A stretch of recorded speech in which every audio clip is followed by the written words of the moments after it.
Okay, now previously on that configuration, we saw a performance bottleneck around loading some entities like orders. Rendering into the HTML table was useless and create an unnecessary load at the server. We decided to go for pagination for those type of entities like these orders. Previous day we completed the backend implementation, and let's move to frontend and consume what we have implemented back then. Alright, let's go inside the folder of Contact React application and run the Visual Studio Code. Let's close all these tabs and go to orders page. So right now, as you can see, it loads orders. Oh, sorry, this is the edit order page. If we go to the listing page, yes, this is the listing. It loads all the orders, 830 around some orders. Every time we go inside the order page, and for each user, think about it, every concurrent user that goes to order loads 800 records from the database. So we implemented the backend. Let's implement the front end here. First thing first, this router, we don't need it. Alt Shift F, yes. Now the formatting is aligned better. Let's select this router. We don't need the router, we don't need the import of the navigation, and instead of that, let's implement, let's go for page index, set page index, and let's use state. That means page will be one based, so constant page size would be set by the page size method. Default page size can be 10, for example, means items per page. And we can define several page sizes like 5, 10, 15, 20, 30, 50, and 100, or 100, and the pagination will be meaningless. So fetch orders, instead of fetching orders like this, let's fetch orders better. Constant, instead of immediately getting the data, let's get page data, and is loading parameter is the same and arrow parameter is the same. So let's use query. Now let's find the key.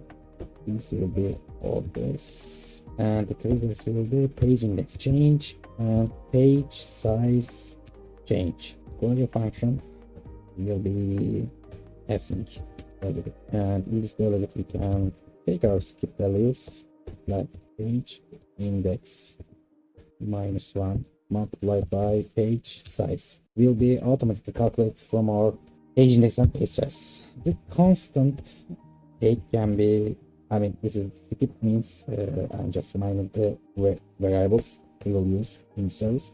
Skip was the records we need to skip from the database, and take will be take the records after what we skipped. Same like database commands.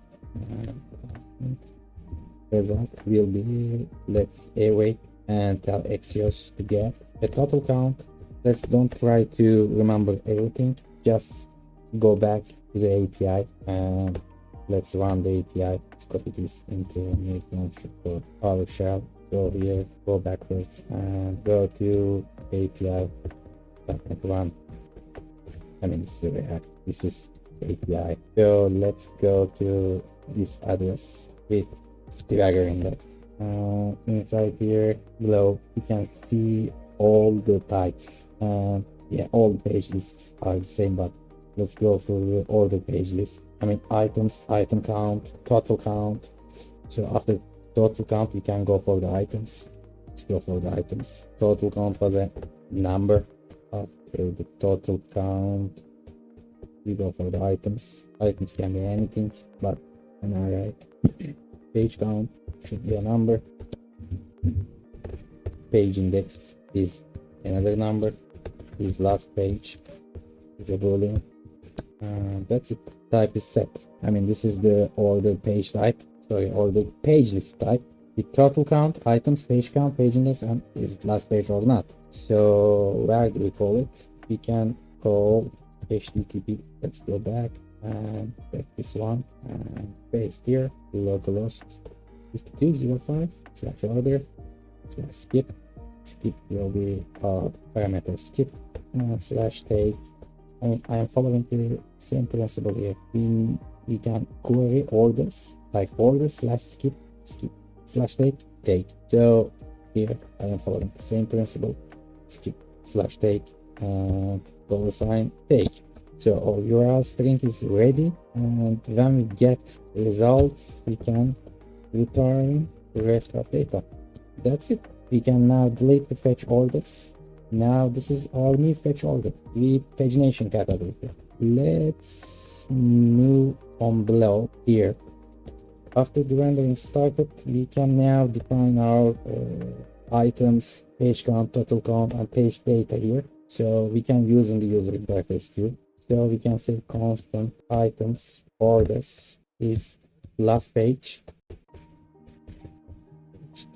So now we have the items and the last page properties, and we can define it as a constant total count here, and it will be the page dot total count. And let's go for the constant page count. Can be, let's use the mod sale, because in case maybe server doesn't return non-integer values, and if we calculate page count like this, would be very nice here. So we have all calculations ready, and let's go below the table and put some pagination buttons here, page buttons like previous, next, and page numbers, same level like all over the internet.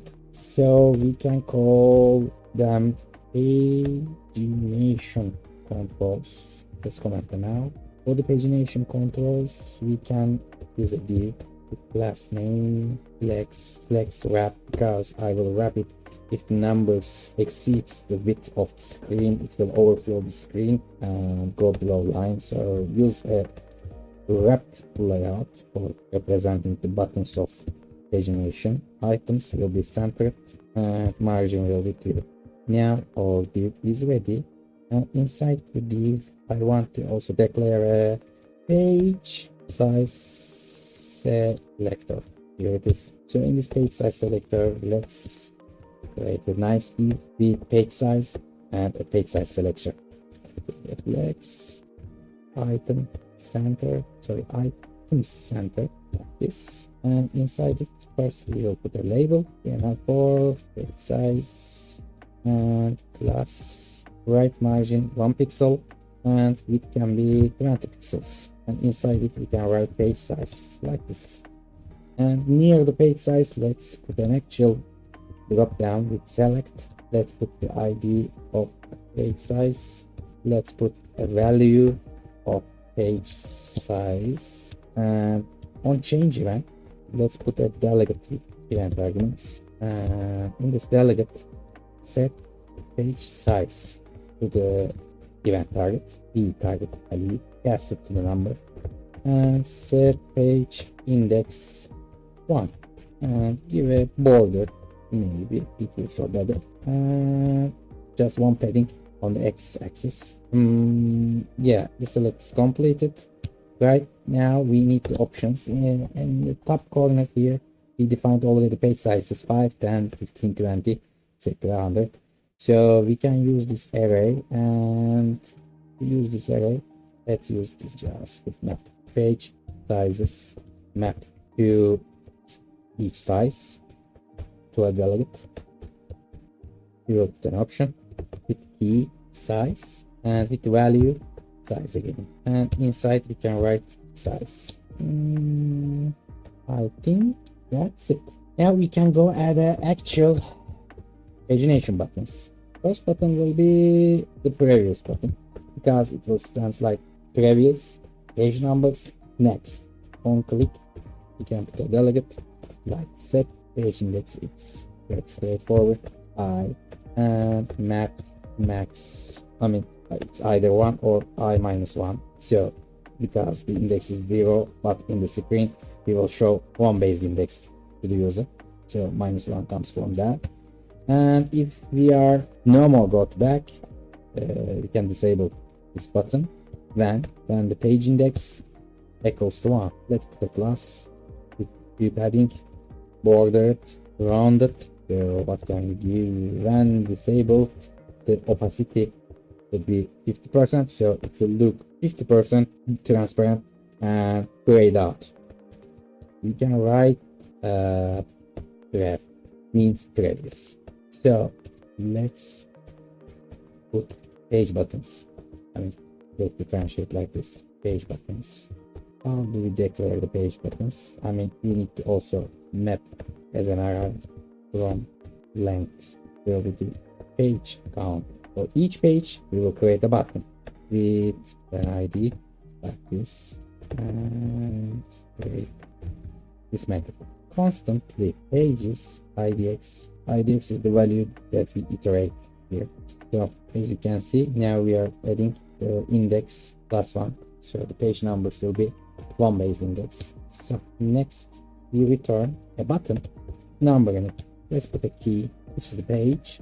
On click, we will set page index to the page that we select, and let's put a style on it. Let's make it like that. Heading x2, again border, again rounded, and let's calculate here. If the page is the page index, now highlight the patch button, so the user will understand which page is in it below the buttons. If it's highlighted, you are on that page. If 2 is highlighted, you are on page 2. 3, you are on page 3. So question mark, make it background blue and 800, or else nothing, and the button is completed. I think you can write the page number inside that button as a content. Here it is, and I think the return is complete. What we are missing is here, it's parenthesis, and that parenthesis. It's missing here. Oh, that like this. Now the array buttons are completed, and the last button will be the next button. I mean, let's copy paste from previous and change from that point. Basically, it is the same. Instead of prayer, we will say next right now, and set page index is not like this because we have a last page property. So we can ask that if it is the last page, we can write I plus, so I. If it is not the last page, I plus 1, and it's disabled when it is the last page. I mean, if it is the last page, it's not already clickable, but if it can be clicked, it will set itself, just a precaution. Okay, I think now the orders user interface, I mean the listing page of the orders, running with paging. Let's test. Let's run the React application is building, and it will be served on the port 5206. It's starting. Okay, it's already in 6.3 seconds. Let's go here and go localhost 5206. We go to categories. No problem. Let's load categories. Oh, it was at the last time on light theme. Let's move that light theme to dark, and when we save, it automatically goes to dark theme. Okay, let's go to, oh, by the way, I don't want to show this developer thing below. Let's turn that off too. How do we do that? As I remember, in the config, the indicators is false, and I think it's building again. This is now starting. Let's go home. Let's go all this. Yeah, now we are seeing the page sizes and all the pages. Let's make it 5. So we have 166 page. The next, we can forward and we can jump like this pages, and it works blazingly fast. Next, and page. If we increase the page count, I mean the item count in the page, automatically page count fix itself according to page size, and works fine. So we can also implement for every user interface element. Like if we go to categories, same principle applies here. Let's just put here pagination, and for the customers too, here is the customers, and page buttons coming here. Orders, we already done it. The products, we already done it. Now for the suppliers, also we can do it. Here it is. Let's save them all, and let's go here and check categories. I mean, indeed it's small. I made a small mistake here. Query key needs to be have categories first here, and this screen I think needs to be reloaded. Oh, Now it's working. I mean, it's indeed small, but the pagination indeed works for the 5 page size. I mean, if the page size is bigger than the element count on the database, it doesn't paginate and automatically shows number 1. Okay, for the categories, it's working. For the products, I mean, do we have to, yeah, look, 8 pages. It doesn't need to be loading every time. By the way, I didn't implement pagination to the supplier product or category ID. So if we go to, for example, category 1, here we are. If we cancel this, we go to categories, we can click the products. So right now, I didn't page them because it's very few, not necessarily needs to implement it. Don't forget this principle. Please implement performance implementations only when the performance is actually needed. So no code is a magic wand. Okay, for the suppliers, let's see, 3 pages. I mean, we go for 5 per page, 6 pages. Look at this, and it's working blazingly fast. If we check here, now the suppliers is rendering very fast, and the customers, I mean, customers are the same like suppliers. We go for 5 per page, 19 pages, and it's very fast. Look at this, nice. Okay, day 4 is completed. We have implemented pagination for the front end too in the React, very custom way and very tailored way. So on the next day, I am thinking about caching data. Maybe we can make an example with Redis cache. So please don't forget to subscribe and like the video. If you want to go previous in the playlist, please do so and try to understand how do we come to here. Thanks.